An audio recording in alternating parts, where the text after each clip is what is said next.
हरे कृष्ण। हरे कृष्णा। तो सभी का हार्दिक स्वागत है आज यूथ क्लास में।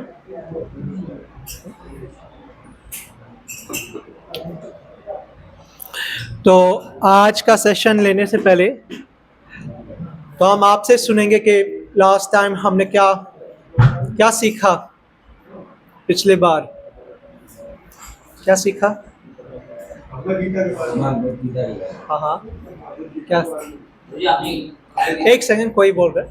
गीता के बारे में बताया था प्रभु जी आपने। हाँ हाँ पहले अध्याय के। हाँ भगवद गीता हमारे जीवन के लिए बहुत जरूरी है। हाँ, हमारा मैनुअल है।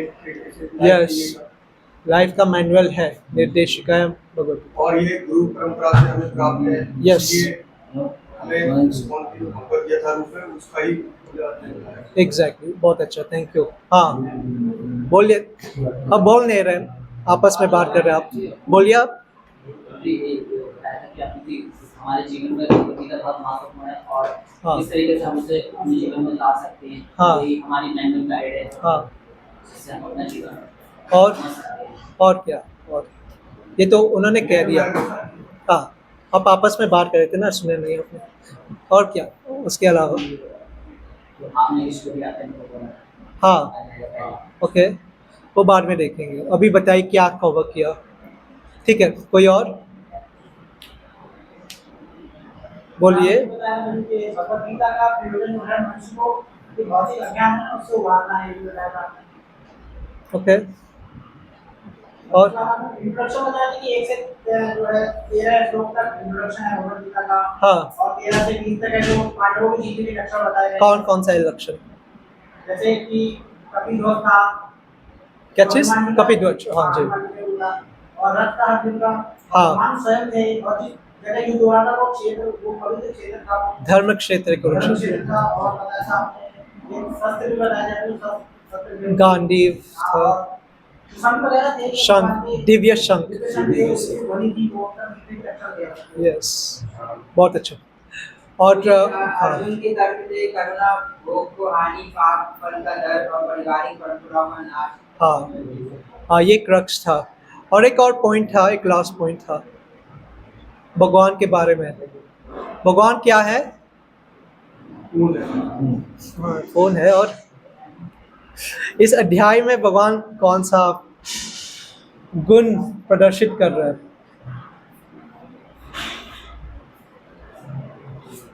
भगवान भक्त वत्सल है ना, अपने भक्तों के लिए कुछ भी कर सकते हैं क्योंकि वो अत्यंत प्रेम करते हैं अपने भक्तों से। और 5 विषय वस्तु के बारे में भी बताया गया। ठीक है, ईश्वर जी, प्रकृति, काल और कर्म। ओके, अब होमवर्क भी दिया था, पहला श्लोक याद करने के लिए। किन किन को याद है? बस ओके, देवांश को बताइए आप, पहला श्लोक भगवद गीता का सुनिए ध्यान से।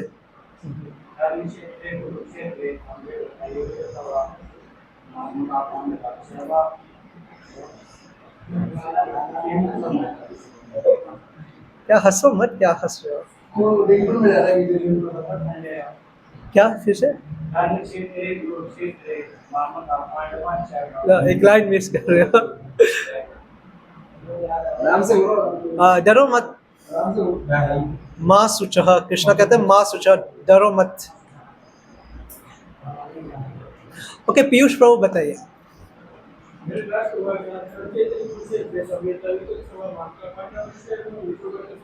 बहुत अच्छे,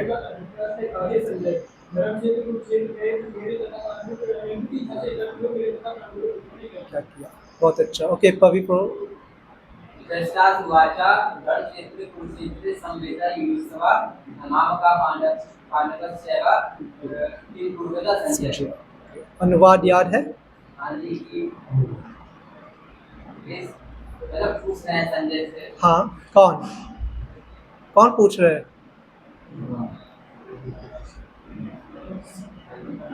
अरे पहला शब्द ही आपने बताया उस श्लोक में। संजय, श्लोक फिर से शुरू कीजिए। धृतराष्ट्र पूछ रहे हैं।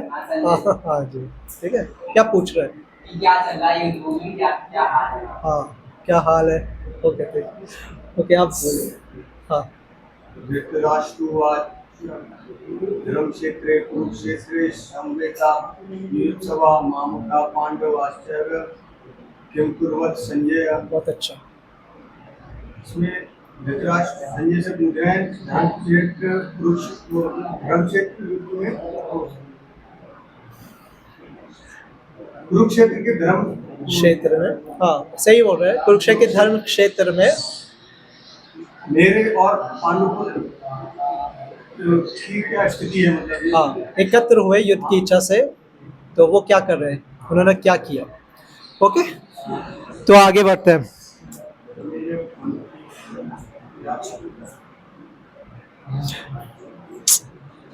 तो आज दूसरा अध्याय का शीर्षक है गीता सार। ओके, तो गीता सार श्रीला भक्ति विनोद ठाकुर ना हमारे ब्रह्म मार्ग गौड़िया संप्रदाय में बहुत ही प्रमुख आचार्य है। भक्ति विनोद ठाकुर जो है वो प्रभुपाद जी के गुरु के पिता है ना, भक्ति सिद्धांत ठाकुर के पिताजी श्रीला भक्ति विनोद ठाकुर ना। आप देखोगे जब चैतन्य महाप्रभु अप्रकट हो गए तो फिर कुछ जनरेशन के बाद ये जो वैष्णव धर्म है, वैष्णव सिद्धांत लगभग लुप्त हो गया था। बहुत कुछ होने लगा ना, बहुत कुछ जिसको कहते हैं साहज्य, कि भक्ति को बहुत सरल तरीके से आप कुछ भी करो और भगवान की भी भक्ति करो ना, भक्ति को बहुत ही चीपली बना दिया था। तब जब भक्ति विनोद ठाकुर प्रकट हुए तो जो सही सिद्धांत है, जो चैतन्य महाप्रभु सिखा के गए थे, जो चैतन्य महाप्रभु ने स्थापित किया था, तो उन्होंने पुनः स्थापित किया ना। तो भक्ति विनोद ठाकुर जो है, प्रभुपाद जी कहते हैं जो असली फाउंडर आचार्य है इस आंदोलन का, वो कौन है? वो भक्ति विनोद ठाकुर है। तो भक्ति विनोद ठाकुर ने ये कहा कि ये जो दूसरा अध्याय है श्रीमद् भगवद गीता का, वो सबसे महत्वपूर्ण अध्याय है गीता के। क्यों सबसे महत्वपूर्ण अध्याय है? क्यों? समरी है ना, पूरे गीता का सार है, समरी है। और हाँ, कुछ कह रहे थे आप? निचोड़। ओके, और इसमें क्या बताया गया, क्या चीज? आत्मा के बारे में ना, आत्मा का जो विषय है, 5 विषय वस्तुओं में जो एक विषय वस्तु है वो है जीवात्मा। तो उसमें जीवात्मा का विज्ञान है ना, उसमें बहुत डिटेल से भगवान ने जीवात्मा के बारे में बताया गया ना। आप देखोगे कि अर्जुन ने 5 तर्क दिए, तो सबसे पहला ज्ञान जो भगवान देते हैं अर्जुन को वो है क्या? कि तुम ये शरीर नहीं, तुम आत्मा हो, क्योंकि यही सॉल्यूशन है, सारी प्रॉब्लम का सॉल्यूशन यही है ना। भगवान ने ये नहीं कहा कि ओके तुम ये करो, तुम वो करो। पहला ज्ञान ही उन्होंने कहा कि तुम ये शरीर नहीं, तुम आत्मा हो, है ना, क्योंकि यही सारी प्रॉब्लम का जड़ है। इसे धृतराष्ट्र पहले श्लोक में भी उन्होंने कहा माम का पांडवश्व, कि मेरे पुत्र और उनके पुत्र ना, के देहात्म बुद्धि, कि अपने आप को शरीर मान रहे हैं। तो पूरा महाभारत का जड़ यही है ना, कि हम ये शरीर हैं, हम आत्मा नहीं। और उसका सॉल्यूशन क्या है? भगवान का तुम ये शरीर नहीं, तुम आत्मा हो, जीवात्मा हो ना। तो इस अध्याय में आत्मा जीवात्मा का विज्ञान के बारे में बहुत डिटेल से भगवान ने बताया है। और देखा जाए तो ये जो दूसरे अध्याय में पूरा गीता है, गीता सार है, उसमें गीता पूर्ण है दूसरे अध्याय में, है ना। पर अर्जुन जो है हमारे कल्याण के लिए, ताकि कलयुग के जीव जो है, क्योंकि हम मंद बुद्धि है ना, ज़्यादा बुद्धिमान नहीं है हम, तो हमें कल्याण के लिए अर्जुन ने प्रश्न पूछा भगवान से, ताकि भगवान और एक्सपैंड करे इस ज्ञान को ना, दूसरे अध्याय का जो ना गीता का जो ज्ञान है। तो आगे देखते हैं। तो हमने देखा था पहले अध्याय में ना, जो अर्जुन विषाद योग जो हमने देखा था, तो उसमें हमने देखा कि अर्जुन ने 4 तर्क दिए थे वो क्यों युद्ध नहीं करना चाहते। सबसे पहले उन्होंने कहा कि करुणा के वजह से ना, कि अर्जुन जो है भक्त है, भक्त का पहला लक्षण क्या है? करुणा। ना करुणामय है भक्त, तो दूसरों के कष्ट को देखकर ना भक्त जो है वैष्णव जो है परा दुखा दुखी, दूसरों के दुख को देखकर उनको दुख होता है ना। तो अर्जुन ये कह रहे थे कि इन लोगों को हम मारेंगे, उन लोगों को कष्ट देंगे ना, तो मैं नहीं मारना चाहता हूं उनको ना, ये भक्त का लक्षण होता है। दूसरा जो तर्क जो अर्जुन ने दिया था कि भोग की हानि, कि अर्जुन अब लॉजिक यूज कर रहे हैं, ओके ठीक है हम युद्ध कर लेते हैं, हम ये राज जीत लेते हैं ना, ये हस्तिनापुर हमको मिल जाता है, तो फिर उसका क्या फ़ायदा है ना, कि हमारे जो स्वजन है ना, कि हमारे परिवारजन है, हमारे भाई है, हमारे बंधु है, वो नहीं होंगे, तो किन के साथ हम एंजॉय करेंगे, है ना। कि अगर हमको एंजॉय करना है तो जब हमारे फ्रेंड्स होते हैं, हमारे दोस्त होते हैं, हमारे प्रियजन होते हैं, तो हम और ज़्यादा एंजॉय कर सकते हैं और आनंद ले सकते हैं, पर वो ही नहीं है ना, तो क्या फ़ायदा, है ना। तो अर्जुन ये कह रहे थे कि हमको राज भी मिल जाएगा तो क्या फ़ायदा, हम एंजॉय भी नहीं कर सकते, हम पूरे जीवन भर बस रोते रहेंगे कि उनको मार दिया, वो नहीं है, उनका विलाप करेंगे। फिर तीसरा जो तर्क जो अर्जुन देते हैं वो क्या है, वो है पाप फल का डर। अर्जुन जो है उनका एक लक्षण है अर्जुन का कि वो हमेशा जो है अपराध करने से वो डरते थे ना, कि वो ये चाहते थे कि वो धर्म के राह पे चले, है ना। तो वो ये कह रहे थे इन लोगों को मारेंगे तो हमको पाप लगेगा, गुरुजन को मारेंगे, दादाजी को मारेंगे तो हमको पाप लगेगा, तो हमको पाप नहीं लेना है, ना। फिर जो चौथा जो तर्क है अर्जुन कहते हैं पारिवारिक परंपराओं का नाश, है ना, कि अगर जो वृद्ध लोग हैं जैसे भीष्म पितामह, कृपाचार्य, द्रोणाचार्य, ये सब मर जाएंगे तो आगे जो पीढ़ियां हैं ना, तो उनको कौन सिखाएगा सभ्यता के बारे में या ना संस्कार के बारे में, कौन सिखाएगा। क्योंकि नॉर्मली हम देखते हैं कोई भी सोसाइटी, कोई भी परिवार में क्या होता है, जो बुजुर्ग लोग होते हैं वही हमको सिखाते, पूजा पाठ संस्कार वही करते हैं, है ना। पर वो नहीं रहेंगे तो क्या होगा, तो हम क्या बनेंगे, हम कुल का विनाश का कारण बन जाएंगे ना। वर्ण संकरा, अर्जुन कहते हैं कि वर्ण संकरा हो जाएगा, कि स्त्री जो है वो दूषित हो जाएंगे और जो बच्चा पैदा होंगे वो क्या होंगे, वर्ण संकर के जो अवांछित बच्चे होंगे जिनका कोई संस्कार नहीं हुआ ना, तो ये होगा। फिर पांचवा जो तर्क है अर्जुन इस अध्याय में बताते असमंजस, कि वो कंफ्यूज हो गए कि मुझे क्या करना है क्या नहीं करना है ना, तो इसे वो कृष्ण के शरण लेते हैं ताकि उनको मार्गदर्शन मिले। ठीक है, ये 5 तर्क याद करना चाहिए हमको। ओके, अब नेक्स्ट ना, ओके, ये पहला जो अध्याय का जो सारांश है, तो श्लोक 1 से 13 तक हमने देखा था युद्ध की तैयारी, कि कैसे धृतराष्ट्र पहला श्लोक बोलते हैं, पहला प्रश्न पूछते हैं, फिर उसके बाद दुर्योधन जाते हैं द्रोणाचार्य के पास, उनको कहते हैं देखो आपके शिष्य धृष्टद्युम्न ना आपके खिलाफ खड़े हो गए, आपको मारने के लिए तैयार हो गए ना। तो फिर वो अलग अलग लोगों को प्रोत्साहित करते हैं, द्रोणाचार्य को, भीष्म पितामह को ना, तो वो बताते कौन कौन आए, दोनों पक्ष में कौन कौन आए। तो ये भी होमवर्क मिला था कि पढ़ना है पहला अध्याय, तो अच्छा होगा, अगर पढ़ोगे तो और ज़्यादा समझ में आएगा। फिर जो श्लोक 14 से 20 तक उसमें विजय के चिन्ह है ना, कि क्या क्या विजय के चिन्ह है, कि धर्म क्षेत्र है, कपिध्वज, जो रथ है वो अग्निदेव ने दिया है, तो अग्निदेव का जो रथ है वो 10 दिशा में जा सकता है, जैसे अग्नि फैलते हैं। फिर जो दिव्य अस्त्र है अर्जुन के, गांडीव जो है, फिर स्वयं कृष्ण है, वहाँ जहाँ कृष्ण है तो वहाँ विजय होगा, और क्योंकि कृष्ण है वहाँ तो लक्ष्मी जी भी, सौभाग्य की देवी वहाँ भी है ना, और दिव्य ध्वनि या दिव्य शंख था ना, तो ये सब विजय के चिन्ह। फिर नेक्स्ट जो है श्लोक 21 से 27, तो उसमें भक्त वत्सल कृष्ण, के कृष्ण कैसे अपने भक्त ना अर्जुन के लिए सारथी बन गए ना, तो अपने भक्त के लिए कुछ भी कर सकते हैं कृष्ण। फिर हमने देखा जो श्लोक 28 से 26, तो अर्जुन अपने तर्क देते हैं, जो 4 तर्क देते हैं अर्जुन, है ना। अब ये है 7वां श्लोक भगवद गीता का, है ना। दूसरे अध्याय का 7वां श्लोक, जो उसमें अर्जुन जो है वो 5वां तर्क बताते हैं।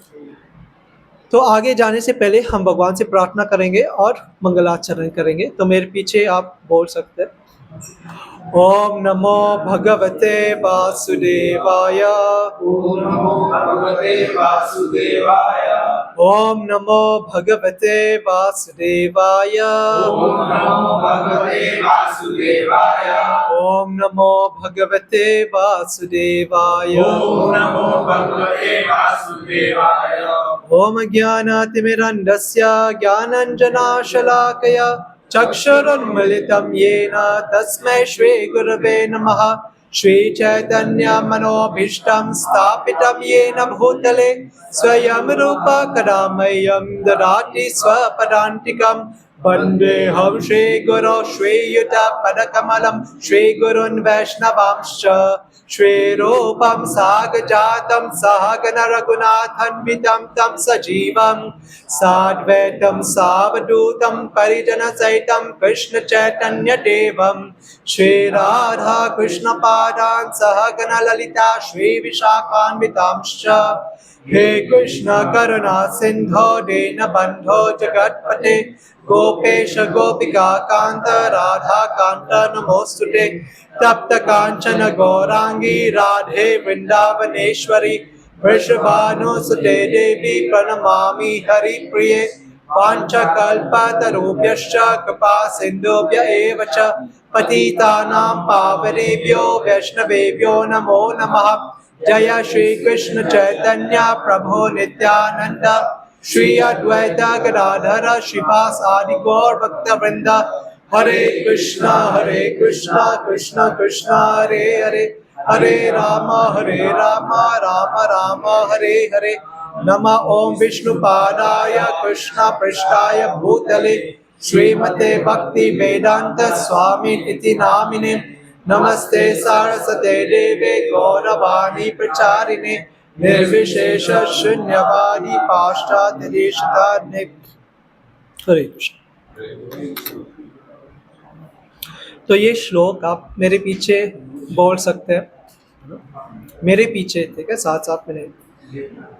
कार्पण्य दोषोपहता स्वभावः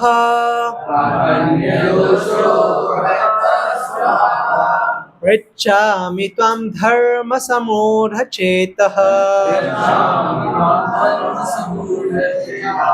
यत् श्रेयस्यान्निश्चितं ब्रूहि तन्मे शिष्यस्तेऽहं शाधि मां त्वां प्रपन्नम्। और 2 बार करेंगे। कार्पण्य दोषोपहत स्वभावः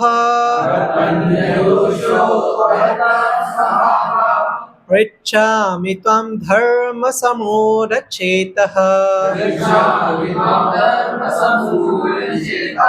यत् श्रेयस्यान्निश्चितं ब्रूहि तन्मे शिष्यस्तेऽहं शाधि मां त्वां प्रपन्नम्। कार्पण्य दोषोपहत स्वभावः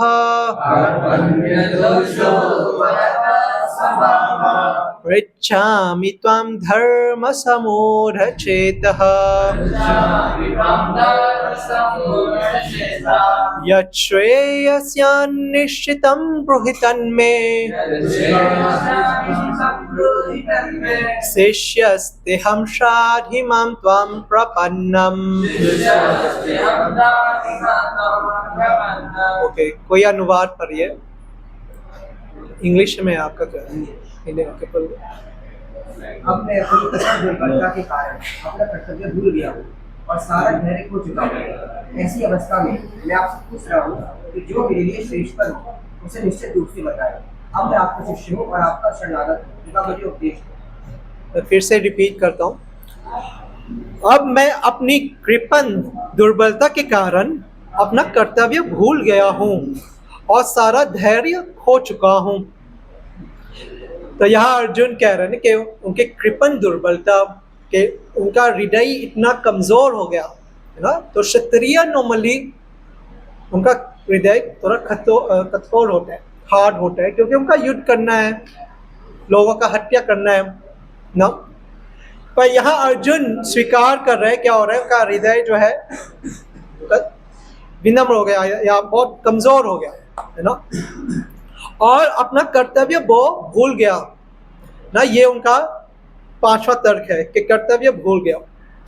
ऐसी अवस्था में मैं आपसे पूछ रहा हूं कि जो मेरे लिए श्रेयस्कर हो उसे निश्चित रूप से बताएं ना, कि जो मेरे लिए बेस्ट है, मुझे क्या करना चाहिए क्या नहीं करना चाहिए, ये बताइए। अब मैं आपका शिष्य हूं और शरणागत हूं, कृपया मुझे उपदेश दें। तो अर्जुन अब क्या कर रहे हैं, कृष्ण के शरण में आ गया। उससे पहले अर्जुन जो है कृष्ण को अपने मित्र समझ रहे थे। तो दो मित्रों में कोई कंक्लूजन तक नहीं पहुंच सकते हैं ना, कि अगर कुछ डिस्कशन हो रहा है, दोनों का अपना अपना राय हो सकता है, अपना अपना तर्क वितर्क हो सकता है। तो दोनों जो है, जब हम इक्वल लेवल पे है तो हम कंक्लूजन में पहुंच नहीं पाते। पर कोई व्यक्ति जो है उच्च पद पे है ना, गुरु जो है ना, तो उनके बात हम मानते हैं कि हाँ वो सही बोल रहे हैं। तो ऐसे अर्जुन ने क्या किया, उन्होंने कृष्ण के शरण लिया, उनको गुरु स्वीकार किया। क्योंकि इस सिचुएशन में, ऐसे सिचुएशन में जब हमको समझ में नहीं आता है हमको क्या करना चाहिए, है ना, जीवन में ऐसे सिचुएशन आते हैं हमको क्या करना चाहिए क्या नहीं करना चाहिए, है ना। तो ऐसे सिचुएशन में हमको क्या करना चाहिए, गुरु के शरण लेना चाहिए। तो यही अर्जुन इस श्लोक में बता रहे हैं। इस श्लोक के तात्पर्य में प्रभुपाद बताते हैं गुरु के बारे में ना, कि गुरु जो है वो ऐसे नहीं कि कोई भी गुरु बन सकता है। गुरु कौन होते हैं, जो एक प्रामाणिक गुरु शिष्य परंपरा से आ रहे हैं, है ना। जैसे हमने बताया था कि पद्म पुराण में 4 संप्रदाय, 4 परंपरा है। कौन कौन से है, श्री संप्रदाय, और ब्रह्म संप्रदाय, जिसमें इस्कॉन आते हैं, है ना। तो उन 4 संप्रदाय में जो व्यक्ति अपने गुरु से उन्होंने सीखा है वही गुरु बन सकते हैं ना, जो ज्ञान यथारूप प्रस्तुत करे और जिनमें गुरु का गुण भी हो। जैसे रूप गोस्वामी कहते हैं ना, वाचो वेगम मनस क्रोध वेगम जीवा वेगम उदरपस्त की, गीता को नीचे में ना, वाचो वेगम मनस क्रोध वेगम जीवा वेगम उदरपस्त वेगम एतान वेगन यो विषहेत धीरः सर्वम अपिमां पृथ्वीं स शिष्यात्। कौन शिष्य बना सकते हैं, जिन्होंने 6 वेगों का दमन किया है या नियंत्रित किया, जिन्होंने अपने वचन को नियंत्रित किया, जिन्होंने अपने मन को नियंत्रित किया, जिन्होंने अपने क्रोध को नियंत्रित किया, जिन्होंने अपनी जीभ को नियंत्रित किया, अपने उदर को, पेट को नियंत्रित किया, और जिन्होंने अपने जनेंद्रियों को नियंत्रित किया। तो ऐसे व्यक्ति जो है वो शिष्य बना सकते हैं, है ना, जिन्होंने नियंत्रित किया। नियंत्रित का मतलब है कि वो भगवान की सेवा में लगा रहे हैं, है ना। ऐसे नहीं कि नियंत्रित का मतलब है कि वो यूज ही नहीं कर रहे, कि अपने जीभ को यूज नहीं कर रहे, अपने वचन को यूज नहीं कर रहे ना, वो यूज कर रहे हैं पर भगवान की सेवा में, अपने इंद्रिय तृप्ति के लिए नहीं। तो ऐसे व्यक्ति जो एक प्रामाणिक गुरु परंपरा में है वो शिष्य बना सकते हैं। इसी तात्पर्य में प्रभुपाद कहते हैं 2 प्रकार के लोग होते हैं। एक होता है कृपण, जैसे यहाँ अर्जुन कहे कृपण दुर्बलता, कृपण और ब्राह्मण। कृपण कौन होता है, जो क्या होता है कृपण, कंजूस ना। कंजूस कौन होते हैं, जिनके पास धन है वो ना अपने लिए यूज करेंगे ना दूसरों के कल्याण के लिए यूज करेंगे। तो ऐसे कृपण जो है उनके पास इतने मूल्यवान शरीर है जो 84 लाख योनियों के बाद हमको मिलते हैं, बहुत दुर्लभ है ये मनुष्य शरीर। तो उनके पास ये मूल्यवान शरीर है, मनुष्य शरीर, वो ना अपने कल्याण के लिए यूज कर रहे ना दूसरों के लिए यूज कर रहे हैं ना। और उसके विपरीत क्या है, ब्राह्मण। ब्राह्मण का मतलब है जो उदार हृदय के है ना, जिनके पास धन है ना या ज्ञान है, वो अपने लिए भी यूज कर लिया, अपने कल्याण के लिए भी प्रयोग करे और दूसरों के कल्याण के लिए भी प्रयोग करे, ये ब्राह्मण होता है। तो इस श्लोक के तात्पर्य में प्रभुपाद बहुत डिटेल में इन चीज़ों के बारे में बताते हैं। तो हमको ब्राह्मण बनना है ना, कि ब्राह्मण ये कि उनके पास ज्ञान है, कि वो अपने जीवन को सार्थक बना रहे, अपने मनुष्य जीवन को सफल बना रहे हैं ये ज्ञान प्राप्त करके, और वो दूसरे के कल्याण के लिए भी कार्य कर रहे हैं, दूसरों को भी ये ज्ञान दे रहे हैं, ना कि सिर्फ अपने लिए, है ना। प्रचार, दूसरे शब्दों में प्रचार कर रहे हैं। ओके ओके, तो यहाँ हम देख रहे हैं कि कृष्ण का जो पोजीशन है वो हायर है ना। जब अर्जुन कृष्ण को मान लेते कि वो गुरु है ना, अर्जुन समझ लेते कि उनके पास और कोई ऑप्शन नहीं है कि भगवान का शरण ही लेना है ना, तब जो है गीता का जो उपदेश है वो शुरू होते हैं। तब कृष्ण जो है वो उपदेश देने शुरू करते हैं। तो कृष्ण कौन है? कौन है कृष्ण भगवान ना? तो आप देखोगे भगवत गीता में ही व्यासदेव ने भगवत गीता लिखा, तो उन्होंने क्लियर कर लिया बिगिनिंग से ही कि कृष्ण ही भगवान है, कृष्णस्तु भगवान स्वयं, है ना। आप देखोगे जब धृतराष्ट्र कुछ कह रहे हैं तो व्यासदेव ने लिखा धृतराष्ट्र उवाच, अर्जुन कुछ कह रहे हैं अर्जुन उवाच, संजय कुछ कह रहे हैं संजय उवाच, है ना। जब भी किसी ने कुछ कहा है तो उनका नाम लिखकर उन्होंने लिखा है कि ये लोग कह रहे हैं। पर जब कृष्ण कुछ कहते हैं तो व्यासदेव का लिखते हैं श्री भगवान उवाच, क्योंकि व्यासदेव भी स्थापित करना चाहते हैं कि स्वयं भगवान कौन है, वो कृष्ण है। तो अगर कृष्ण को हम भगवान स्वीकार नहीं करेंगे तो ये जो गीता का ज्ञान है वो किसी फायदे के नहीं है, है ना। वरना हम समझेंगे ओके ये गीता तो कोई भी कह रहा है, कृष्ण तो कोई ऑर्डिनरी व्यक्ति है ना, कोई भी है वो कुछ भी बोल रहे हैं ना। अर्जुन तो भावुक हो गए, उनको गुरु मान लिए, है ना।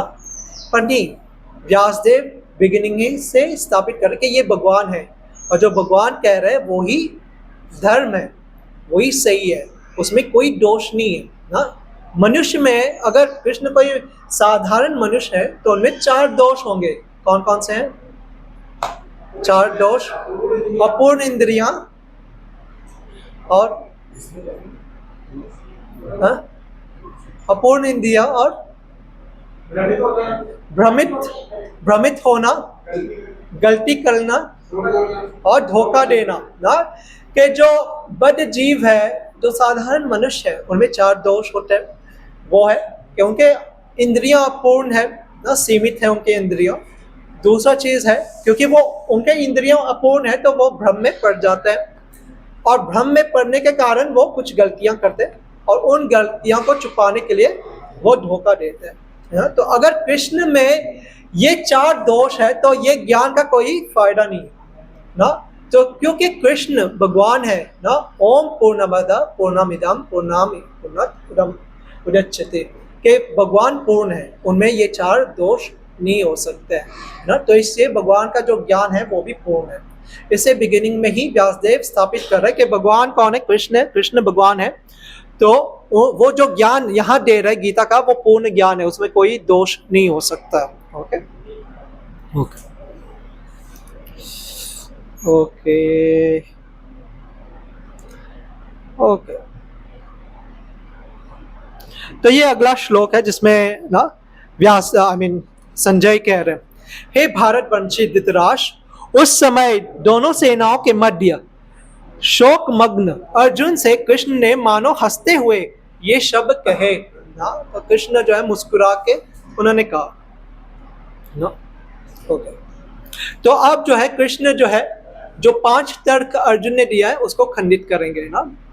तो ये शुरू होता है इस श्लोक से। तो ये बहुत ही इंपॉर्टेंट श्लोक है जो अगले हफ्ते के लिए आपको याद करने हैं।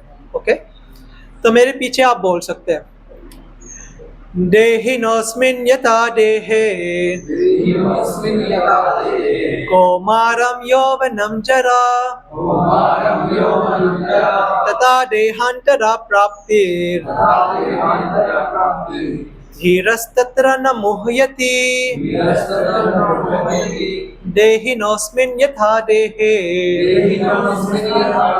कौमारं यौवनं जरा तथा देहान्तरा प्राप्तिर् धीरस्तत्र न मुह्यति देहिनोऽस्मिन् यथा देहे कौमारं यौवनं जरा तथा देहान्तरा प्राप्तिर् धीरस्तत्र न मुह्यति। तो कोई उसका अनुवाद पढ़ सकते हैं?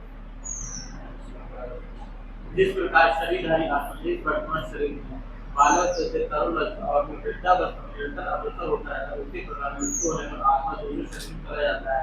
धीर व्यक्ति ऐसे परिवर्तन से मोक्ष को प्राप्त नहीं होता। हाँ, बहुत अच्छा, थैंक यू। तो यहाँ बताया जा रहा है कि जैसे इस शरीर में ही हम देखते हैं कि हम इस जीवन काल में ही हम देखते हैं कि हम शरीर बदल रहे हैं ना। जो हमारे जो बचपन का शरीर है वो नहीं, हमको दूसरा शरीर मिल रहा है ना, युवा शरीर। अब जब वृद्ध हो जाएंगे तो वृद्ध शरीर ना। आप देखोगे साइंस, आधुनिक विज्ञान भी यही मानते हैं कि 7 साल के बाद क्या होता है, 7 years के बाद क्या होता है, तो शरीर का पूरा जो सेल्स होता है वो बदल जाता है, तो आपका नया शरीर मिलता है आपको, है ना। तो ये पहले ही भगवान ने कह दिया कि इसी जीवन काल में आप शरीर बदल रहे हो, पर आप वही हो ना। आपको नहीं लगता है, अब आप जब फोटो देखोगे आपका बचपन का, आपको नहीं लगेगा कि ये कोई और है, आपको लगेगा ना कि ये मैं ही हूँ ना, क्योंकि वो हम ही है, हम बदलते नहीं। आत्मा कभी बदलती नहीं है, पर भौतिक शरीर जो है उसका स्वभाव ही है बदलना ना। 6 परिवर्तन होता है शरीर का, भौतिक शरीर का। कौन कौन सा है? जन्म लेते हैं, अपने आप को मेंटेन करते हैं, बाय प्रोडक्ट्स, हमारे शरीर का क्षय होता है। हाँ, मृत्यु। 5 बोले आप। उस समय तक होते हैं वो मेंटेन होते हैं, एक खराब होती दुर्गी वो हो गया, उन्होंने कह दिया ग्रोथ। वो बड़े होते हैं, बड़े नहीं कहा हमने, ग्रोथ। हाँ, तो ये 6 परिवर्तन होते हैं भौतिक शरीर का। पर आत्मा जो है कभी बदलती नहीं, अविनाशी है आत्मा। ऐसे कई लक्षण बताते हैं भगवान आत्मा के बारे में, तो आत्मा बदलती नहीं।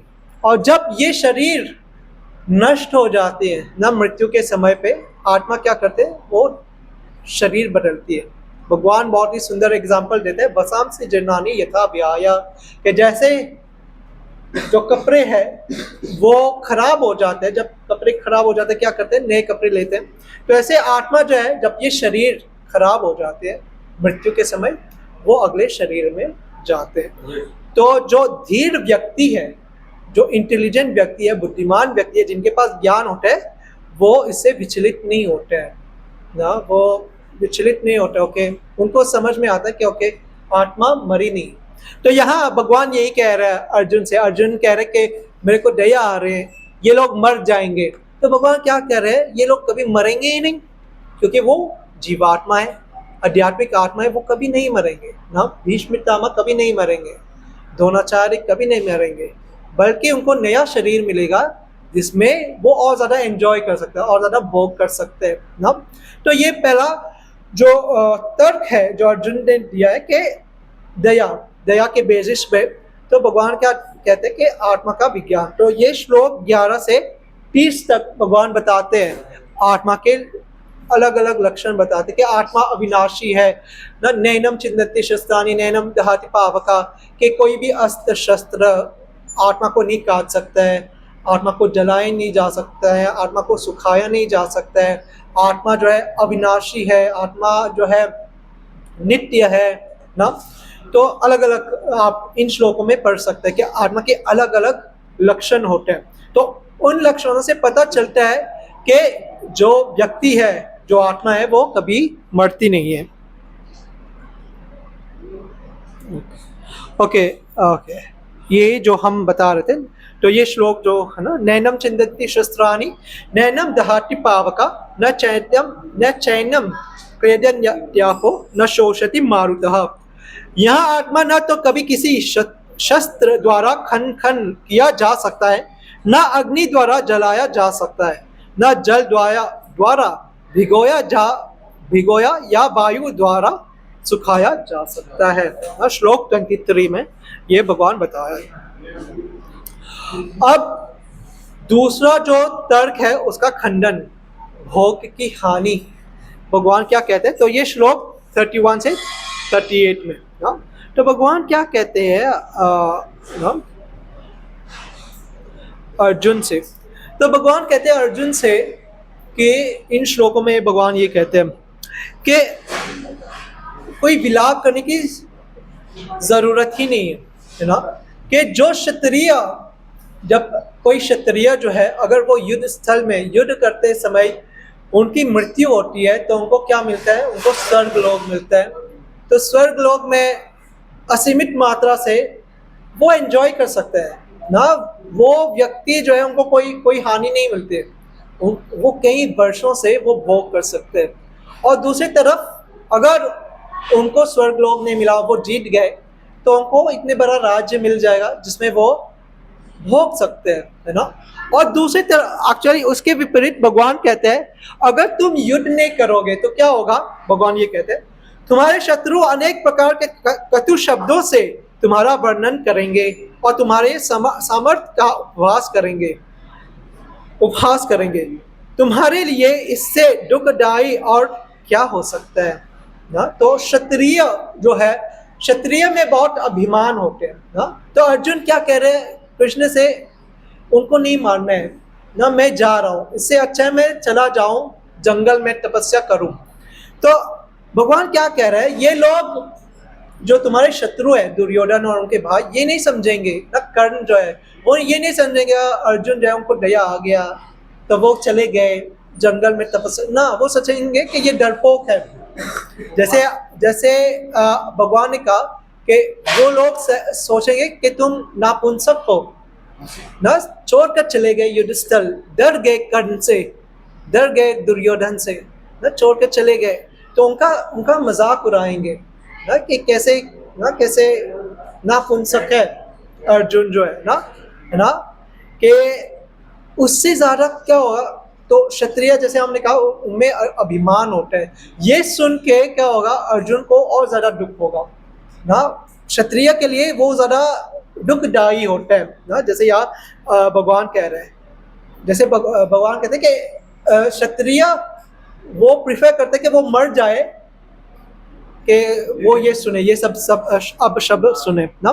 तो ये भगवान कह रहे हैं अर्जुन से कि तुम ये मत करो ना, ये लोग नहीं समझेंगे है ना, तुम और ज़्यादा दुख भोगोगे ना। तो आगे ये भगवान कहते हैं हे कुंती पुत्र, तुम यदि युद्ध में मारे जाओगे तो स्वर्ग प्राप्त करोगे, या यदि तुम जीत जाओगे तो पृथ्वी के साम्राज्य का भोग करोगे। अतः दृढ़ संकल्प करके खड़े हो और युद्ध करो ना। तो दोनों ही सिचुएशन में भोग की हानि नहीं होगी, तुम एंजॉय ही करोगे। तो ये दूसरा तर्क का खंडन भगवान करते हैं। अब तीसरे तर्क का खंडन क्या है, पाप कर्म का फल। ये श्लोक 39 से 53 में। तो भगवान क्या कहते हैं, भगवान ये कहते हैं नेहा ब्रिकमो नाशोस्ति प्रत्यवायो न विद्यते सर्पमप्यस्य धर्मस्य त्रायते महतो भयात्। तो भगवान कहते हैं इस प्रयास में न तो हानि होती है न ही हास, अपितु इस पद पर की गई अल्प प्रगति भी महान भय की रक्षा कर सकती है। तो इन श्लोकों में भगवान क्या कहते हैं अर्जुन से कि तुम जो युद्ध कर रहे हो, तुम जो भी कर रहे हो वो भगवान की प्रसन्नता, मेरी प्रसन्नता के लिए करो। तो दूसरे शब्दों में भक्ति करो। आगे अध्यायों में भगवान कहते हैं कि माम अनुस्मर युध्यच, कि अपना कर्तव्य भी करो पर मेरे लिए ना, मेरे स्मरण करके दोनों चीज। या भगवान कहते हैं यद करोषि यद अश्नासी यद जोषि ददासी, 9वें अध्याय में कि जो भी करते हो वो मेरे प्रसन्नता के लिए, मेरे को अर्पित करके ना। दूसरे अध्याय में ही भगवान कहते हैं कर्माण्येवाधिकारस्ते मां फलेषु कदाचन, कि कर्म करो पर जो कर्म का फल मेरे को अर्पित करो। तो दूसरे शब्दों में भक्ति करो। भक्ति का अर्थ ये है कि जो भी कार्य आप कर रहे हो भगवान की प्रसन्नता के लिए, कि जो भी फल मिलता है भगवान को अर्पित करो। तो ये भगवान कह रहे हैं कि तुम अगर इस भाव में करोगे तो उसमें कोई पाप नहीं लगता है ना, क्योंकि तुम भगवान के लिए कर रहे हो ना। सर्वधर्मान परित्यज्य माम एकम शरणं व्रज, अहम सर्व है, सर्वधर्मान् परित्यज्य मामेकं शरणं व्रज अहं त्वं सर्व पापेभ्यो मोक्षयिष्यामि मा शुचः, कि तुम इस भाव से करोगे, पूर्ण समर्पण से करोगे तो क्या होगा, मैं तुमको सारे पापों से मुक्त करा दूंगा। मा शुचः, मत डरो ना, ये कंक्लूजन है भगवान देते हैं गीता के। तो ये भगवान कह रहे हैं इस भाव से तुम ये युद्ध करो, तो इसमें क्या होगा, तुमको कोई हानि नहीं मिलेगी, तुमको कोई पाप नहीं मिलेगा ना, सारे पाप भगवान ले लेते हैं। और भगवान कहते हैं अगर थोड़ा भी कुछ भी करते हो उस भाव से क्या होता है, उसमें कोई हानि नहीं होती है ना। जब भी हम कुछ करते हैं भक्ति भाव से, उसमें कुछ हानि नहीं होता है। भक्ति भाव जो है, अगर भक्ति से करेंगे तो क्या होगा, वो आध्यात्मिक होता है, वही कार्य जो है ना वो आध्यात्मिक बन जाते हैं, वो भगवान की प्रसन्नता के लिए हो जाते हैं ना। वही कार्य, कोई व्यक्ति जो है अपने स्वार्थ के लिए भोजन बना रहे और कोई भक्त भगवान के लिए भोजन या भोग बना रहे, दोनों में अंतर है। जो भक्त बना रहे वो आध्यात्मिक कार्य होते हैं, और जो अभक्त जो बना रहे अपने स्वार्थ के लिए वो भौतिक होते हैं। उस कार्य से क्या होता है, उनको बंधन में फंस जाते हैं। जैसे भगवान कहते हैं यज्ञातात् कर्मणो अन्यत्र लोको यम कर्म बंधना, अगर हम अपने स्वार्थ के लिए करते तो हम कर्म बंधन में फंस जाते हैं, और वही कार्य हम यज्ञ के लिए करते हैं, भगवान की प्रसन्नता के लिए करते हैं, हमको मुक्ति मिलती है। तो यही कार्य हे अर्जुन, अगर तुम भगवान के लिए, भगवान के मेरी प्रसन्नता के लिए करोगे तो उसमें कोई हानि नहीं होगी, है ना। अभी तो अगले जन्म तुम्हारा ही फायदा मिलेगा। अगर तुम पूर्ण भक्ति नहीं कर पाए, अगले जन्म जिस पॉइंट पे तुम रोके, जैसे 10% भक्ति किया तो अगले जन्म 11% से शुरू करोगे ना। तो ये भगवान कह रहे हैं कि तुम युद्ध करो उसी भाव से, उसमें कोई हानि नहीं है, कोई पाप नहीं लगेगा तुमको, है ना। आगे बढ़ते हैं। जैसे ये एग्जाम्पल ले लेते हैं। जैसे कार्तिक में ये कथा आती है ना कार्तिक महात्म्य में, कि एक चूहा था जिनको जो घी के जो बत्ती है उनको आदत थी वो खाने के लिए। जैसे जब भगवान के कक्ष में जब दिया बुझ जाते थे तो वो जो घी की बत्ती जो रह जाते थे तो वो उसको खाने की वो आदत थी। तो कार्तिक का महीना चल रहा था, तो एक दिन तो उनको बहुत भूख लग गई, है ना, और वो दिया बुझी नहीं, तो वो खाने लगे उस बत्ती को। तो उनके ना दांत में वो फंस गई वो बत्ती, और वो खा रहे थे। तो क्या हो गया, जब आग निकट आए तो वो पूरा जल गए ना। चूहा का जो शरीर है वो जलने लगे। जो चूहा क्या करने लगे, वो उछलने लगी, भगवान के सामने उछलने लगी।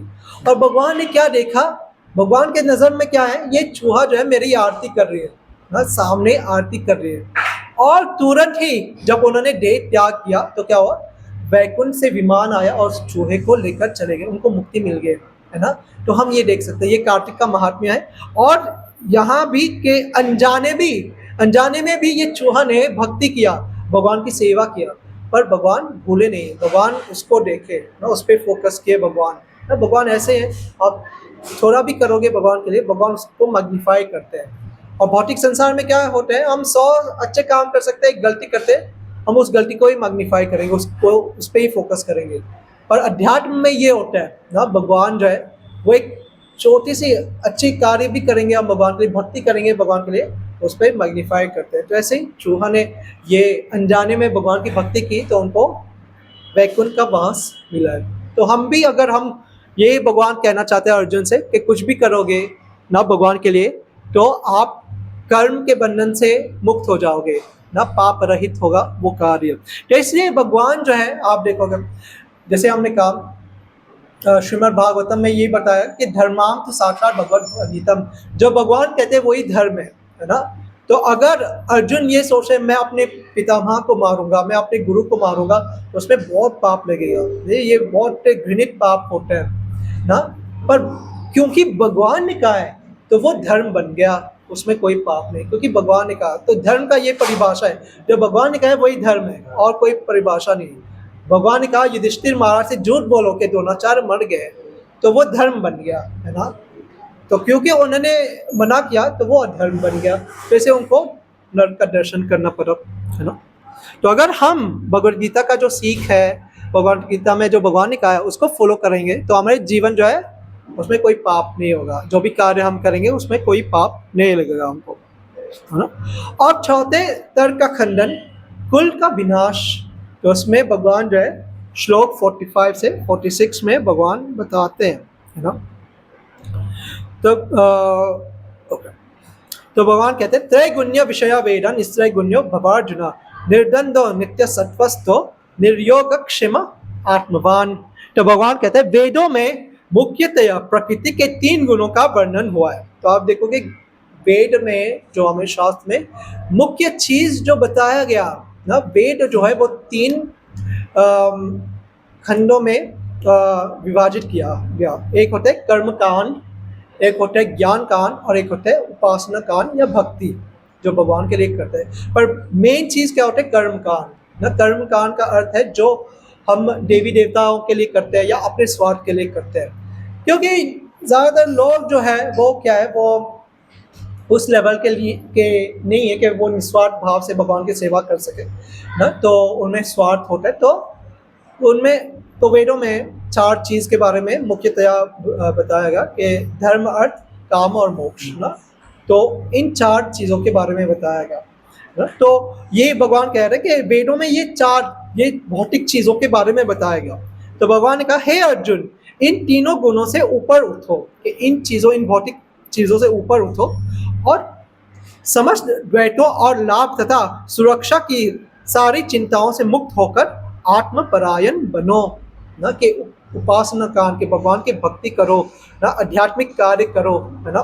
तो ये भगवान कह रहे हैं ना कि ये जो कुल का विनाश है ना, कि तुम सोच रहे हो कि उनको ये करना है कि ना ये परंपरा फॉलो करना है, तो इन चीज़ों से ऊपर आओ। और आगे भगवान ये भी कहते हैं अर्जुन से 3 अध्याय में, ओके ठीक है कि ये लोग मर जाएंगे पर तुम आदर्श बनो, यद यद आचरति श्रेष्ठस तत्तत एवेतरो जनः।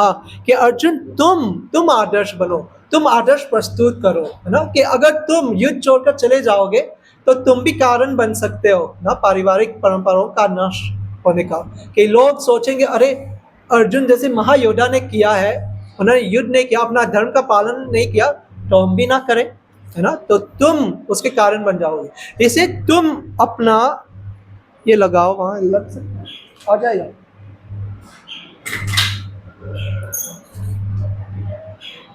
आ जाए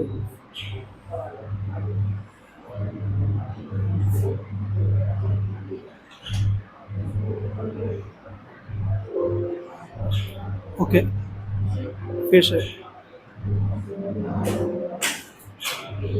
ठीक है, ठीक है।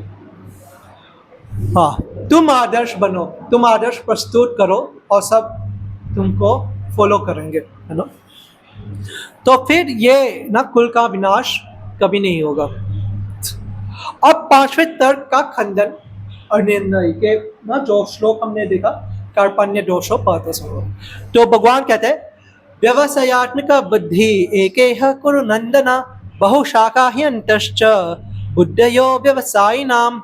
जो इस मार्ग पर चलते हैं वे प्रयोजन में दृढ़ रहते हैं और उनका लक्ष्य भी एक होता है। हे कुरु नंदन, जो दृढ़ प्रज्ञा नहीं है उनकी बुद्धि अनेक शाखाओं में विभक्त रहती है ना। तो यहाँ भगवान भक्ति योग के बारे में बता रहे। जो व्यक्ति ना भक्ति, जब उनके पास ज्ञान होता है और भगवान की भक्ति करते हैं तो क्या होता है, वो दृढ़ संकल्प होते हैं, वो उस मार्ग में अविचलित रूप से वो चलते हैं। व्यवसायत्मक बुद्धि, वो एक पॉइंटेड अटेंशन ना। कि अगर आप देखो जैसे हम स्टडीज कर रहे हैं या कुछ भी कर रहे हैं, अगर हमारे एक पॉइंटेड अटेंशन हो कि मेरा ये लक्ष्य है ना, तो हम सक्सेसफुल हो सकते हैं। पर अगर ये भी सोचे मैं पढ़ाई करूँगा, मैं एंजॉय भी करूँगा, मैं वहाँ भी जाऊँगा, तो ऐसे स्टूडेंट कभी सक्सेसफुल नहीं हो सकता। तो ऐसे भगवान कह रहे हैं ना कि जब तुम भक्ति भाव से कि मेरे प्रसन्नता, केवल मेरे प्रसन्नता के लिए कार्य करोगे, उस भाव से करोगे, तो फिर क्या होगा, तुम विचलित नहीं होगे ना। कि ये समझ, स्पेशली जब आप तुम्हारे पास ज्ञान होगा ना, जो गीता का ज्ञान होगा, तो समझ में आ जाएगा कि हम क्या है, भगवान के अंश हैं, हमको भगवान की सेवा करना है, भगवान हमारे स्वामी है, उनके लिए कार्य करना है और जो भी कार्य हम करते हैं वो उनके लिए करना है। तो उस स्थिति में हम विचलित नहीं होंगे ना, तो कोई कंफ्यूजन नहीं होगा ना। तो अर्जुन में कोई कंफ्यूजन नहीं होगा कि मुझे युद्ध करना है, युद्ध नहीं करना है ना। हमको समझ में आ जाएगा कि मुझे युद्ध करना है भगवान की प्रसन्नता के लिए, या मुझे स्टडीज करना है भगवान की प्रसन्नता के लिए, मुझे जॉब करना है भगवान की प्रसन्नता के लिए, है ना। तो उनको समझ में आ जाएगा जब उनके पास पूर्ण ज्ञान हो जाएगा, गीता का ज्ञान, है ना। तो आगे फिर अर्जुन ये पूछते हैं, तो जिनमें ये लक्षण होता है, जिनको ये ज्ञान साक्षात्कार हो गया ना, कि जो यहाँ भगवान के दृढ़ प्रज्ञा के, जो स्थित प्रज्ञा है, जो फिक्स है भक्ति में, भगवान की सेवा में, उनका क्या क्या लक्षण होते हैं, है ना। तब भगवान ये आंसर देते हैं, ये उत्तर देते हैं। श्री भगवान ने कहा ना, हे पार्थ, जब मनुष्य मनोधर्म से उत्पन्न होने वाली इंद्रिय तृप्ति की समस्त कामनाओं का परित्याग कर देता है, और जब इस तरह वे विशुद्ध हुआ उसका मन आत्मा में संतोष प्राप्त करता है, तो वहाँ विशुद्ध दिव्य चेतना को प्राप्त स्थित प्रज्ञा कहा जाता है। वो कौन है ना।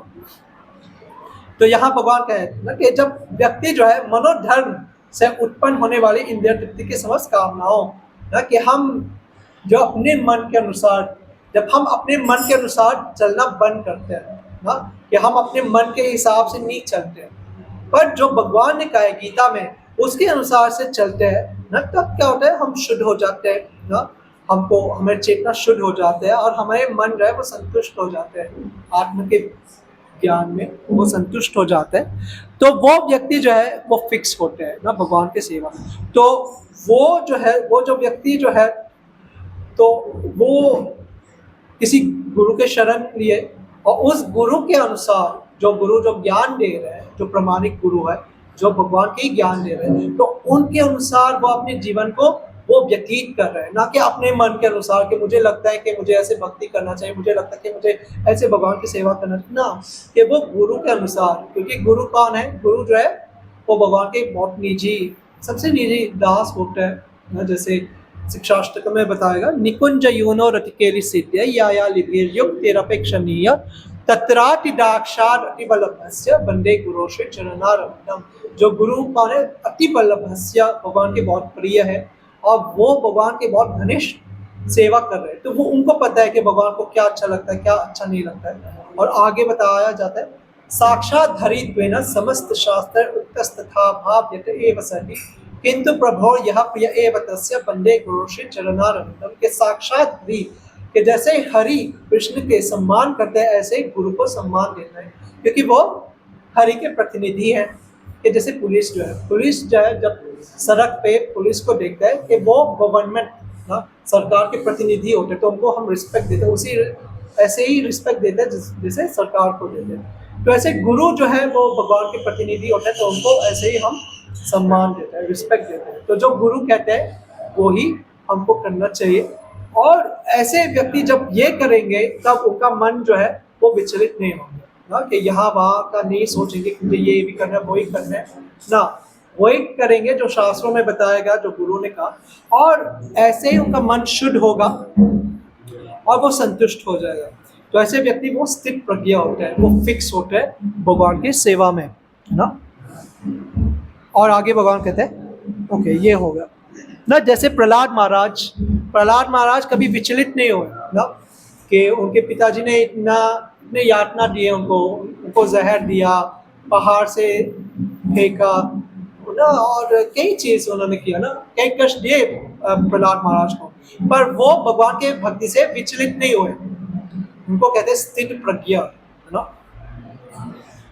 या प्रभुपाद जी ना, जैसे जो उत्तम भक्त होते हैं उनके जीवन में बहुत कष्ट होता है। जैसे पांडव, द्रौपदी जी, उनके जीवन में कितने कष्ट हुए, उनके वस्त्रहरण हुए, पर वो विचलित नहीं हुए। तो ऐसे नहीं कि सोचा रहे नहीं अब हम नास्तिक बन जाते हैं, हम भगवान को नहीं मानते, या किसी और देवता के पास चले जाए ना। या प्रभुपाद जी भी आप देखोगे उनके जीवन के अंतिम क्षणों में, तब भी जब वो अपने शरीर त्यागने वाले थे, तब भी वो भगवान के बारे में ही बोल रहे थे, तब भी कृष्ण कथा कर रहे थे, श्रीमद् भागवतम का वो अनुवाद कर रहे थे ना। उसको कहते हैं स्थित प्रज्ञा ना। उत्तम अधिकारी जो कहते हैं, भक्त जो है ना, कनिष्ठ अधिकारी, मध्यम अधिकारी और उत्तम अधिकारी, वो कभी विचलित नहीं होते भगवान के सेवाओं से। इसे भगवान जो है ना, कुछ लोग कह सकते हैं भक्तों को क्यों कष्ट होते हैं, तो भगवान यही सिखाना चाहते हैं कि जो मेरे प्रिय भक्त है, शुद्ध भक्त है, वो कभी विचलित नहीं होते हैं ना, उनको ही स्थिर प्रज्ञ होते हैं। ओके। और उसके विपरीत जो स्थिर प्रज्ञा नहीं होते हैं, जो अपने मन से चलते हैं, तो वो कैसे चलते हैं ना, जिनका पतन होता है ना। पतन कैसे होते हैं? ध्यायतो विषयान् पुंसः संगस्तेषुपजायते संगात् संजायते कामः कामः क्रोधात् विजायते। इंद्रिय विषयों का चिंतन करते हुए मनुष्य की उनमें आसक्ति उत्पन्न हो जाती है ना। तो जब हम इंद्रिय विषयों पे चिंतन करते हैं ना, देखने में कोई दोष नहीं है, पर उसके ऊपर आप मनन कर रहे हो ना, कि किसी सुंदर स्त्री देख लिया, ओके, देखने में कोई दोष नहीं, आंखें मिली है देखने के, पर पूरा मूवी बना दिया अपने मन में, ये होगा वो होगा, ये आप जानते हो क्या चलता है मन में, उसके बारे में ही सोच रहे हो, तो उससे क्या होता है, आसक्ति बढ़ती है। वो जो उनको प्राप्त करना है, ऐसे स्त्री प्राप्त करना है, ऐसे गर्लफ्रेंड होना चाहिए ना, तो ये आसक्ति बन जाती है। और ऐसी आसक्ति से काम उत्पन्न होते हैं, और जब आसक्ति बढ़ती है तो वो काम में परिवर्तित होती है। काम का मतलब है कि मैं अपने स्वार्थ के लिए उसको भोगना चाहता हूँ, ये काम होते हैं। और फिर काम से क्रोध प्रकट होता है, और उस चीज़ को हम प्राप्त नहीं कर पाते ना, उस लड़की को हम प्राप्त नहीं कर पाते, तो क्या होता है, वो काम क्रोध बन जाते हैं। और अगर वो काम जो है वो फुलफिल हो जाते हैं ना, उसको हम पूर्ण करते हैं, तो क्या होता है, वो लोभ बन जाते हैं, ग्रीड बन जाते हैं। मैंने प्राप्त कर दिया, अब दूसरी इच्छा होगी, मुझे और चाहिए, और वो इच्छा पूर्ण हो जाते हैं, और इच्छा ना, जैसे प्रॉपर कहते हैं, जैसे कुचली होते हैं, कुचली आप करते जाओगे तो कुचली ही होगा, और इवेंचुअली क्या होता है, खून निकलता है, आपका ही नुकसान होता है। तो जब काम जो है फुलफिल नहीं होता है ना, तो क्या होता है, वो क्रोध बनता है, और जब फुलफिल होता है वो ग्रीड, लोभ बनता है। इसे भगवान कहते हैं काम, क्रोध और लोभ, ये नर्क के 3 द्वार होते हैं, है ना, तो उससे हमको बचना है ना। क्रोध से पूर्ण मोह उत्पन्न होते हैं। जब क्रोध होता है तो मोह, अटैचमेंट, या मोह का मतलब आप भ्रमित हो जाते हो, आपको समझ में नहीं आता क्या करना है, और मोह से स्मरण शक्ति का विभ्रम हो जाते हैं। जो भी ज्ञान आपको मिला है वो भूल जाते हैं, अच्छा क्या है गलत क्या है वो भूल जाते हैं। जब स्मरण शक्ति भ्रमित हो जाती है तो बुद्धि नष्ट हो जाती है, जो डिस्क्रिमिनेशन पावर है, सही गलत क्या है वो नष्ट हो जाते हैं, और बुद्धि नष्ट होने पर मनुष्य भवकूप में पुनः गिर जाते हैं, फिर पतन हो जाते हैं, आप फिर से फंस जाते हो संसार में। तो काम जो है, काम उत्पन्न कैसे होता है, काम उत्पन्न होता है जब हम मनन करते हैं ना, जब हम उस विषय वस्तु के बारे में सोचते रहते हैं ना, उसके कंटेम्पलेशन करते हैं ना, और जब वो काम फुलफिल नहीं होते तो वो क्रोध बनता है, फुलफिल होते हैं तो वो लोभ बन जाते हैं, और क्रोध से क्या होता है, मोह उत्पन्न होता है, मोह से स्मरण शक्ति नष्ट होते हैं, स्मरण शक्ति से क्या होता है, बुद्धि, जब स्मरण शक्ति भ्रमित हो जाते हैं बुद्धि नष्ट हो जाते हैं, तो फिर से हम इस संसार में फिर से फंस जाते हैं, इन आसक्तियों में फंस जाते हैं। तो अगर हमको काम को खत्म करना है तो सबसे पहले चीज क्या है, हमको कंटेम्पलेशन नहीं करना है, मनन नहीं करना है विषय वस्तु के। विषय वस्तु है तो क्या, इसे भगवान कहते हैं, रूप गोस्वामी कहते हैं कि निर्बंध कृष्ण संबंधे, कि जो भी विषय वस्तु है वो भगवान की सेवा में लगाना है, कि इस भाव से कि ये मेरा नहीं भगवान का है ना, तो इससे वो नहीं होते, आसक्ति नहीं होते, है ना। ओके, तो ये था दूसरा जो अध्याय का जो सार था, यही था, है ना, कि हमने देखा था जो अर्जुन के जो 5 तर्क है, करुणा जो है, तो वो श्लोक 11 से 30 में उसका खंडन होता है कि हम ये शरीर नहीं, हम आत्मा है, उसमें भगवान ये बताते हैं। भोग की हानि श्लोक 31 से 37 में भगवान खंडन करते हैं, तो भगवान कहते हैं या स्वर्ग मिलेगा तुमको, या राज्य मिलेगा, तो तुम भोग ही करोगे। फिर पाप कर्म जो है, तो श्लोक 33 में और 38 से 53 तक में, तो भगवान कहते हैं भक्ति भाव से जो भी करते हो उसमें कोई पाप नहीं लगता है, फिर कुल का नाश श्लोक 45 से 36, तो तुम आदर्श बनो ना, तुम आदर्श प्रस्तुत करो। फिर अनिर्णय श्लोक 41 में भगवान की सेवा करो पूर्ण विश्वास के साथ, एक दृढ़ संकल्प से भगवान के सेवा करो, उस सेवा भाव से जो भी कार्य करते हो वो करो, है ना। तो ये है दूसरा अध्याय का सारांश, ओवरव्यू है। कोई प्रश्न है?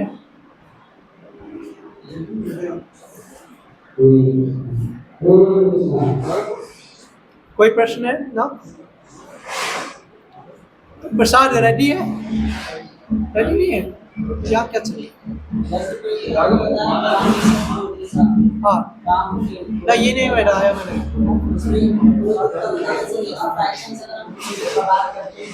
हाँ और अगर तो बात हमारे ग्रोथ है या ग्रोथ कर रहे हैं तो उसमें हमें अपने आप को कैसे मेंटेन करना है।